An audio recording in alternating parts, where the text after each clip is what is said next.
Broadcasting from Autism One, this is From the Children's Corner, Research, Reform, and Recoveries. I'm your host, Stan Kurtz, and thanks for joining me. Today it's relatively common to hear about children with autism who've either improved or recovered through biological treatments. But what if you had a child born in the 60s, before the autism movement? Today you're going to hear from my cousin Kenny, a 47-year-old man with autism, and his mother, my cousin Marilyn. And together we're going to explore one family's lifetime experience with autism. He was born with an infection in his eyes, and they gave him a treatment that they overdosed it. This is what I was told. And then one eye opened and the other eye didn't. So here was a child that only had one eye vision. So at a year old, he was operated on. But by the time he was a year old, I knew that there was something wrong with him because he couldn't pick a lollipop off his high chair and put it in his mouth. He couldn't get to his mouth. And he was just too good a baby. I had had 2 other children, and I knew how they behaved. Kenny was too good. Back then. We went to every place we could think of in Philly and ended up at Children's Hospital, Children's Psychiatric Hospital, and they said that he was a basket case. I should just put him away. Now, Kenny was 5 when we moved to Harrisburg. But I remember in Philadelphia, remember they had Roosevelt Lanes? How old was I? I was bowling then. I remember going there. That's amazing. He didn't really play with the other kids. I used to watch the wash and dryer and stuff Explain that. I used to watch the wash and dryer, watch it spin. And at Green Hills, I used to sit in the little puddle where it was warm water and just be alone. That was all the time. That was even before he was 5. He did that for a long time. And she used to use Oxidol. He used it like a television set. I used to like McGilly Gorilla for so much that if I would miss it, I would have a fit. I remember that. When you're hitting yourself, what is it that you're thinking? Is you're trying to... Sometimes I hit myself out of frustration. Sometimes I hit my head because I think it's working with the devil, like the red lights. I think it's, or commercials, or if I get ashamed around women, I hit myself. I go like that and hit hard. And all the times I hit myself, this is my belief, is all the times I hit myself, I should have been dead. And I think some God or something has a destiny for me to help a lot of people. So that's the other side of it. Yeah. On one hand, you feel like you wish you were dead and you were frustrated. I don't wish it. And then the other hand, you're thinking... No, I don't wish I were dead. I'm saying the way I pounded myself, I don't think many people would survive that. Yeah, and there must be something for me to do something. When he was 4 years old, I sent him to pre-kindergarten. And I think I vaguely remember it. I'm not sure. They kicked him out. He really started biting and having temper tantrums. Bad believitis. I don't know. Banging his head. I remember when he got tense or felt threatened. What was going on at age 6? Is there any medical issue that happened, or anything in the environment that changed? Anything that you can think of that may have been different? Did somebody else get sick in the family? Anything viral? Anything construction related? When I was pregnant with him, my other daughter got measles. I had already had the measles. She got German measles. I had already had them. But in those days, they gave you gamma globulin to subdue any symptoms. And I had the gamma globulin, and I was 3 months pregnant with Kenny. They have since stopped giving gamma globulin to pregnant women. But at the time, they thought maybe it could cause birth defects. Then when I got pregnant with my 4th child in Harrisburg, Kenny's behavior became much worse. And I've never been an even-tempered mother. I've always gone up and down and sad and happy. And he never knew what to expect from me. So what's interesting is it seems like when I guess Laurie, you were pregnant with Laurie, or Laurie was born, that he got worse. Now, Which is how old was he? 8. So at 8 years, so it seems Seven like 6, and a half. 7, okay, 7.5. He was getting worse at that time. Yes. I remember pulling hair out too. He used to think that the hair on your legs hurt you. He saw the pores big, and he thought the hair hurt, so he pulled it out. So we sent him to Elwyn Institute, and this was after my divorce. March 11th, 1969 was a Thursday morning. He seemed like he was happy at Elwyn. When you came over, I was happy. I wasn't.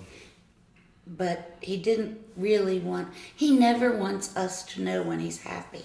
I was happy when I saw Pop every week, every Sunday. I think that was a Well, I never saw that. whiz. That was when you went to your grandfather's house. I only got you once a month. And then I had some trouble, and my nerves became very bad. And I wrote to his father Later. saying that I couldn't take care of the children anymore, and I thought they should go live with him. My lighter? So he picked up Kenny out of the institution and took him there, and I didn't see him till he was 16.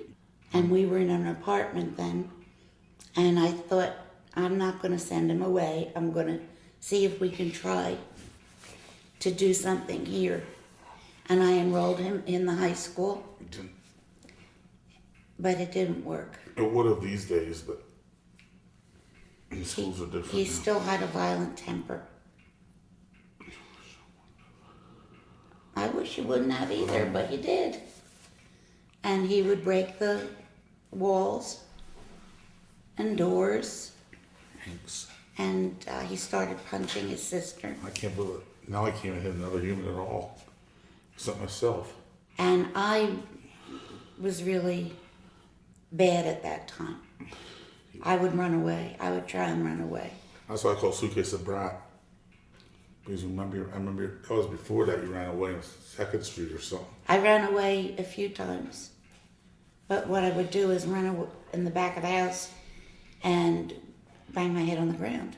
Oh. I put him in Devereux Foundation, which was a very good school. But Sylvester Stallone went there. right, Sylvester Stallone. But the very first time I was put in school, someone put a skunk in a room. But we had to take him out because Funding. the state took away their funding. They put him in a mental health facility, and that didn't work out. Things got stolen. People would just. I remember my watch got stolen, my money got stolen, and when I was cooking, they would take from me, and they wouldn't do anything about it, and then I get upset about it. And somebody came into his room one day and took something, so Kenny broke a window. And that's how he got involved with the police. Release. He got fined, and he had to go down and pay money every week. No, I don't remember that. I don't remember paying any cream cheese. Yeah, you did. Why is it cream cheese? I don't know why I called it locks and bagel. I don't know. Because- Bunny lock or I don't know. Bunny money locks. I don't know. No, it was, you told me it was because when I put cream cheese on the table, it gets all gone very quickly. And so does money. Tell me about your language. I have my own language. My nose is pantyhose. Billy goat is throat. Back is Radio Shack. Eyes are mice attacks. Legs are eggies. Arms aren't alarm bells. A lot of that's rhyming. A bus is a Brussels sprout. A truck is a Donald Duck. A van is a Van Hughes, and a boat is a Tammy Yates. Or a car is a rule breaker. I used to call them Hershey bars, not a rule breakers, but so many of them break rules. Leftovers, when I was like 4 years old, reminded the catchers in a cart. I have no idea why. Why words remind me of other things, but somebody said of autism, I don't know. I don't know why. Some things remind me of other things. What about names of people? I have names for that. I call Jeffrey Vitamin Fat Free. Why? And I guess I got the VFF because Jeffrey, I guess he's free, and then he was heavy and got skinny and got tall. I don't know how I got vitamin. My father loved that. He really thought it was funny. I called Laurie. Well, I got Terry as a nun, because of dreidel. I used to sit down like a nun would. So Terry is your sister. yeah. Laurie called, my mama called Eccles because she has a lot of freckles, and I goes Eccles, Deckles, and Mr. Hyde. And I just got for Eccles and got I called my father my lighter, because my father used to have a lighter, just light it. Mother Eccles because of Eccles. Laurie got guinea pig because Ariel Speedwagon actually got guinea pig. I don't get that. You know, and this is funny, and I just got Gin or Git. I used to call Git. I go Git because Ariel Speedwagon Laurie. Well, how does Ario Speedwagon equal Laurie? Because Laurie, I want Oreo, and I want wagon, and I want guinea pig. Yeah, so it's just fun. So Laurie rhymes with Ari. Yeah. Speed wagon, and then guinea gin pig. is like guinea pig. Yeah. And you called her guinea pig. Yeah. And so I just go get, and Mom even knows what it means. So I worked for the Department of Education, and I mentioned that you were having trouble with the police That was and all when I that kind of found out I stuff. had autism. That was when you forgot to mention the first time I had autism. Yes, it is. Hospital for 33 days. I was going to say 6 weeks. He remembered. And he liked it there. I like being locked up though. No, but I came every Sunday and they let you go out. She sing Hallelujah, kicks up by. I like the way you sing it though. Remember how you used to do it? Yeah. Can you sing it? Hallelujah, kids, hallelujah. Hallelujah, poochie pie. Hallelujah. Just like that. And then A, you're adorable. B, she's the Laurie. Kenny's sister Laurie passed away a couple years ago from an unknown chronic immune system impairment that ultimately manifested itself neurologically. Some might say that scenario isn't much different from autism itself. Don't you remember me saying that? You miss Lori a lot, don't you? Yeah, don't you? Yep. She had a very horrible life.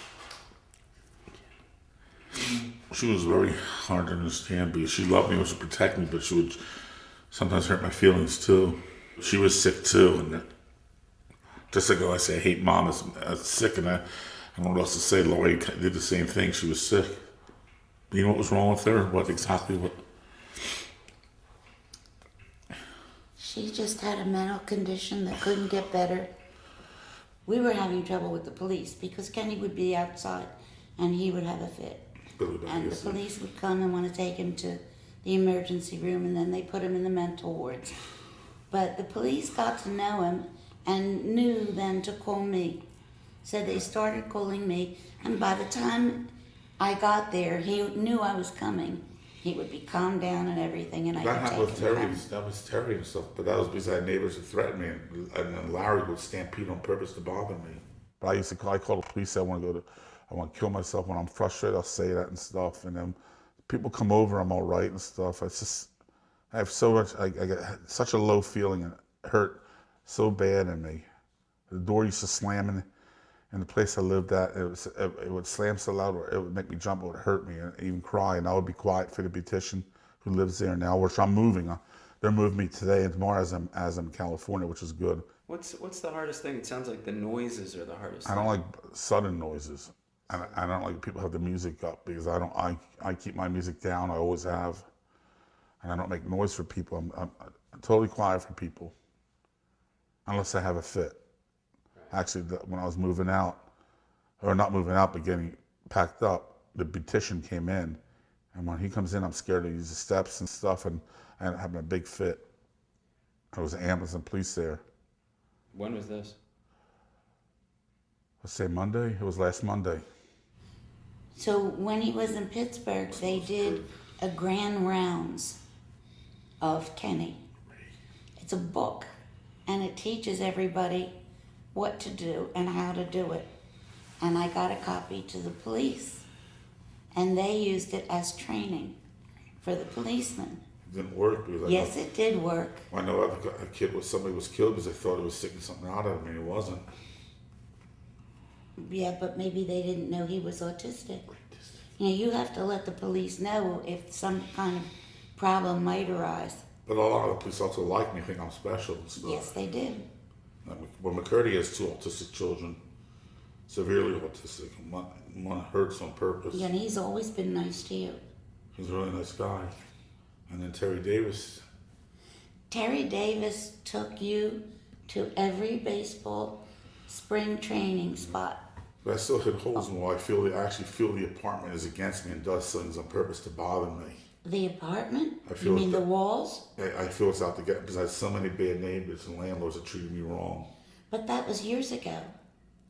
It's still happening with the beautician. I mean, I can't play music. I can't get rid of my frustrations. Music is my The beautician closes down at night. She's not there. I said, hey, and he's there at like 8. And Saturday morning comes at 5:30. So I'm scared. I walk on the floor so gently. Good. I'm scared to do the dishes. I mean, He doesn't complain. because I'm too quiet. I think you're being unrealistic. So I know what's happened before. I got called by the landlord for being quiet several times when Larry made false reports. And when Larry made noise, he did nothing. I saw those feelings in me. Did this beautician ever complain for real, or are you? No. So you were just. That's because I was so quiet and stuff.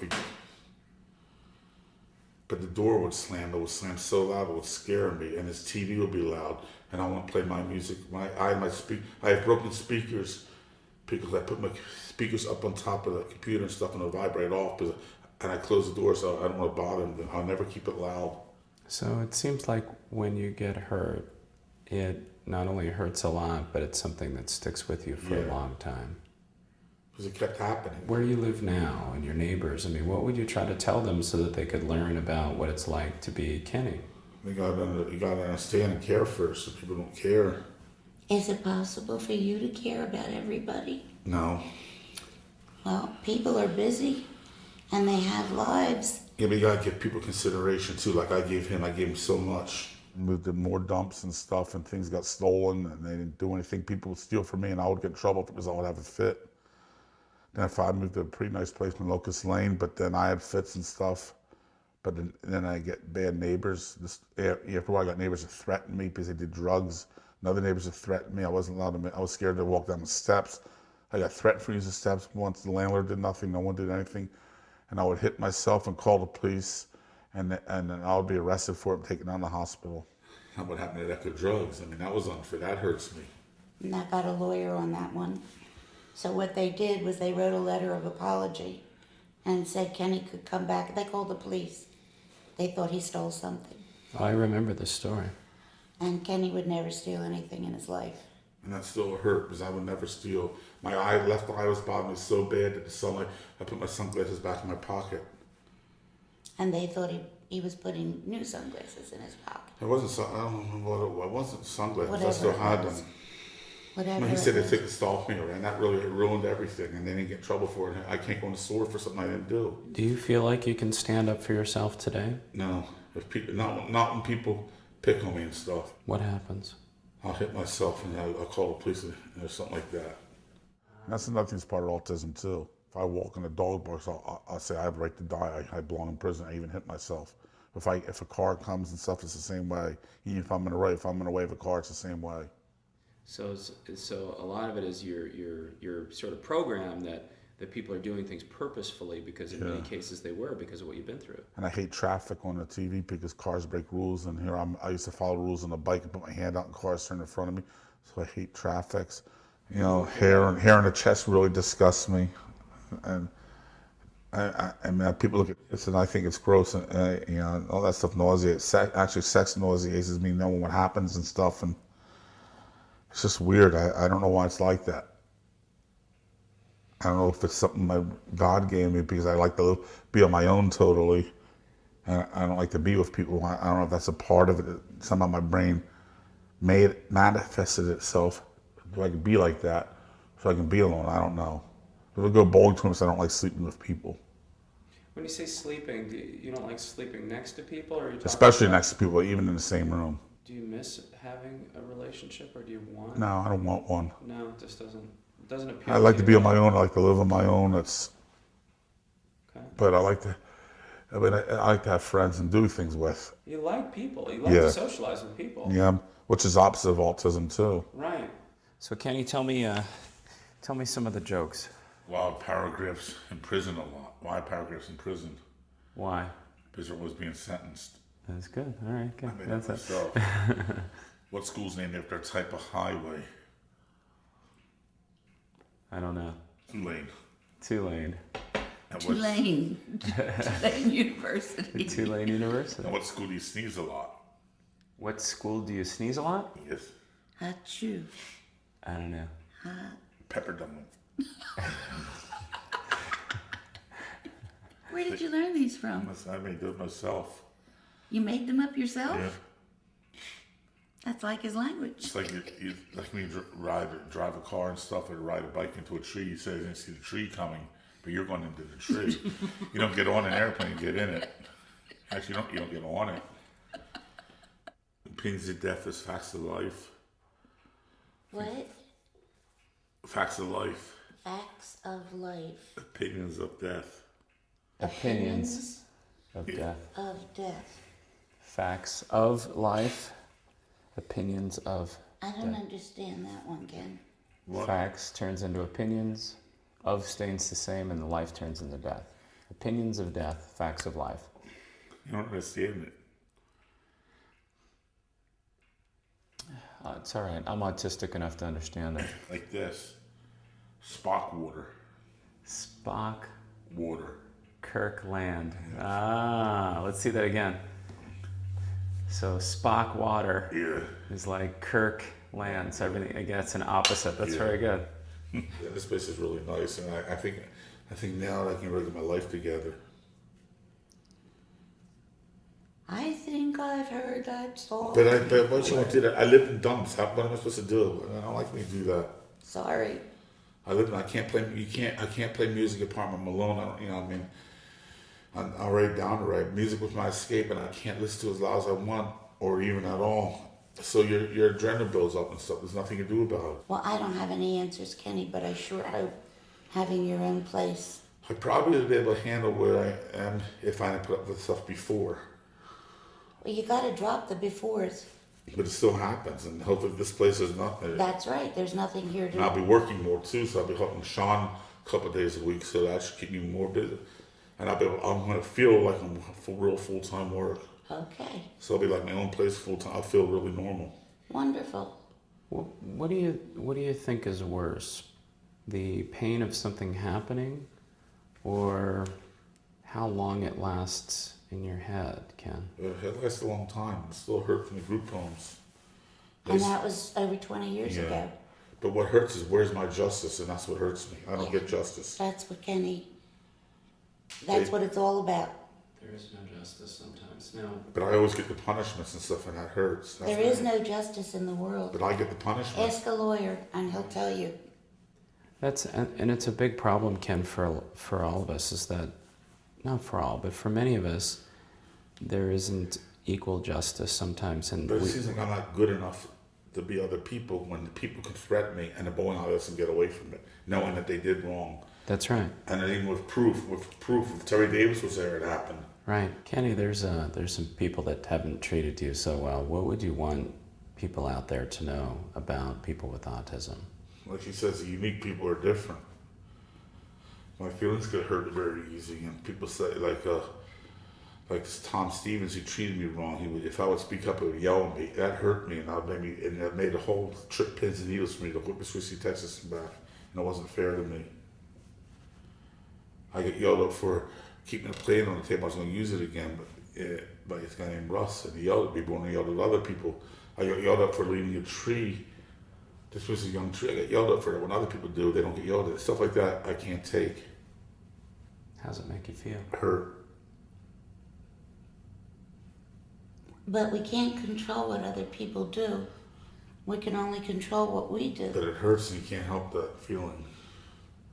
Oh, you're right. We These can't people- help the feeling. Because people treat me different because they know they get the best of me and know I'm lower than them and stuff, and Well, they take it out. And that's the what people only tell- way that they can get the best of you is if you let them. I remember being really young and watching at Roosevelt Lanes on Roosevelt Boulevard, Northeast Philly. I'm watching my mom bowl and my father bowl. And what happened when you saw I it? like the way the pins fall, and that's the start of my whole life of bowling and stuff. And I'm very funny with that.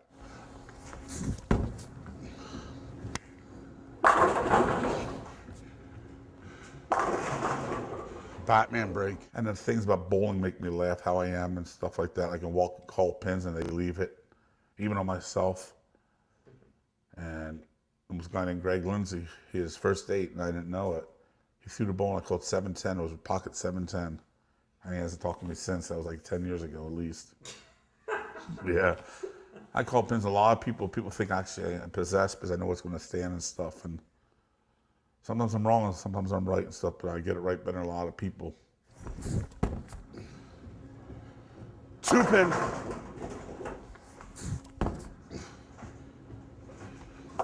Because I remember that 710, it was like the climax was perfect because that was for a 300 game when Earl Berger, the manager. And I remember that happened. It was like a shockwave because I went like that. Everybody, it's the 2 corner pins. Everyone knew it, and like everyone knew it so fast. And there was another time. So the guy was about to roll a 300. Yeah. And what frame was the 710? The 10th. The 10th frame? I said he's gonna leave a 710 in the 10th frame, probably the fill ball, and I went like that, and he did. It was you gotta know bowling, but a pocket 710 means it comes in late in the pocket and stuff, and you leave it and stuff. And this guy named Lee Ireland, who's hurt now and stuff, he used to leave him all the time. Now he doesn't talk to you? No, not Lee Ireland. Greg Lindsay has, but he hasn't been around since then. But I do it to other people. They think I'm possessed. These guys in the league actually scream. Some get upset and then laugh and stuff. Call 4 9s on people, 8 10s, 10 pins. A lot of stuff. It's just I can see how it hits and stuff. Even on the pros, I did it. I mean, they came to Harrisburg. I called stuff on them on TV. I could watch it and call it, and that's something that gives me a good feeling. Because it's funny. Beef patties. Thank you. Wow. Ouch. I said beef patties. What's beef patty? 2 all beef patties, special sauce, lettuce, cheese, pickle, sesame seeds. I'll go for a strike here. 3 crap stroke. It's too light for me. The ball's light. I see that. You never get a strike. See what happens here.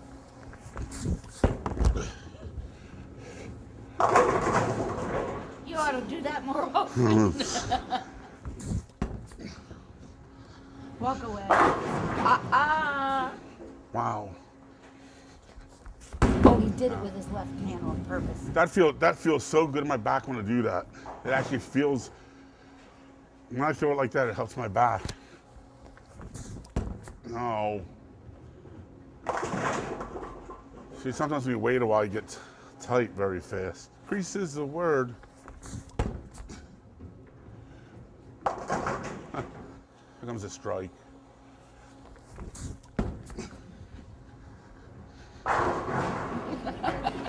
Do it again, Kenny. I don't know if I could.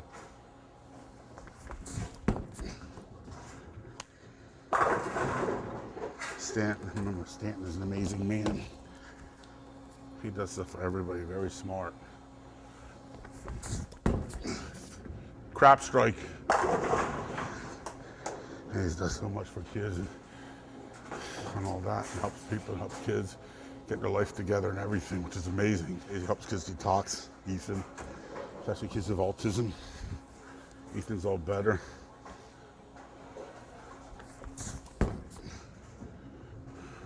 My pantyhose is running. Whoever thought those up, very clever. I get cream cheese. So how did you do, Kenny? Not too good, because I didn't have my own ball. It's a little light. Are you the highest in the league? Yeah. Well, Kenny, what would you want people to know about autism? I just get upset because there's nothing for adults with autism. It's always kids and stuff. And I joined the Autism Society that's in New Jersey, and there is nothing. I mean, if you're 18 or over, there's nothing. I don't want to sit with people just discussing children. First of all, it was too late for my child. The kids today, thank God, are getting wonderful treatment, and they'll grow up normal. And it was too late for the people that were born when Kenny was. Do you think that you're more sensitive than most people? yes, I get hurt very easy. If someone says something, I get hurt and I can feel it in here. And then one time, one incident happened, it was after softball. A guy put me down, there was an ambulance. and stuff, and it just hurts me so bad. And once I walked over to the Hershey Medical Center, Yeah, because a lot of people think that people with autism, they don't have social feelings. I do, but yet I can't. I have trouble playing with kids and socializing with kids and stuff and pets and stuff, which I can't really do. Like mom can play with a bird, and I don't know why I can't do that, and I don't know what that is. Do you want to, or you just don't know how to do it, I or don't- it's not something you want to do? I think it's a mix between. I'm afraid that people show me with emotion. I don't really know what it is. I used to play with dogs when I was younger. I don't know what it is. But you're afraid you said you're afraid to show emotion, or that they're. I'm afraid to show emotion when it comes to love and stuff. I mean, I feel uncomfortable hugging and stuff. Yet I like to bump into people. I'll bump into people and stuff. And that's the opposite of autism. So, I mean, people with autism don't do that. Yeah, a lot of them don't like to be touched at all. Yeah, but I'm the opposite. Yet when it comes to hugging and stuff, it's nauseating to me. When you feed a baby's mouth, it nauseates me. And they spit out, and I can't look at it on film. I mean, stuff like that nauseates me. So feeding a child you think is loving, and that makes you nauseous? No, it's just gross to see them, and it's anything about this, people stick their tongue out, it's nauseating to me a little bit. Interesting. And I don't know why.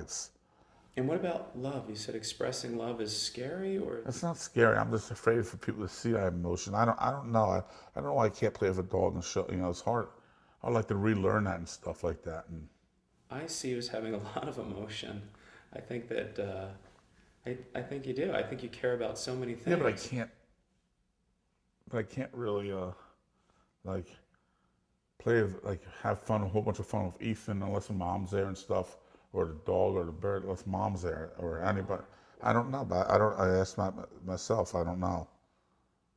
So if Ethan was here right now, you'd feel like you need your mom nearby. Yeah. And even then, she would play with him. It's hard for me to, I don't know. I don't know why. People have to be, I don't know. It's just, I have to socialize with people who know how to socialize and stuff, which is my level and stuff. So you have to feel comfortable that they're at your level? Yeah, like I know them, So otherwise you feel vulnerable that you may not be able to do it. but I don't know why with Ethan or any kids or dogs, I can't really like hold a bird and pick and play it like mom taught. I can't do that. And I don't know why. Well, let's give it a try. That's a locomotive. Locomotive what? That's the kind of train it is.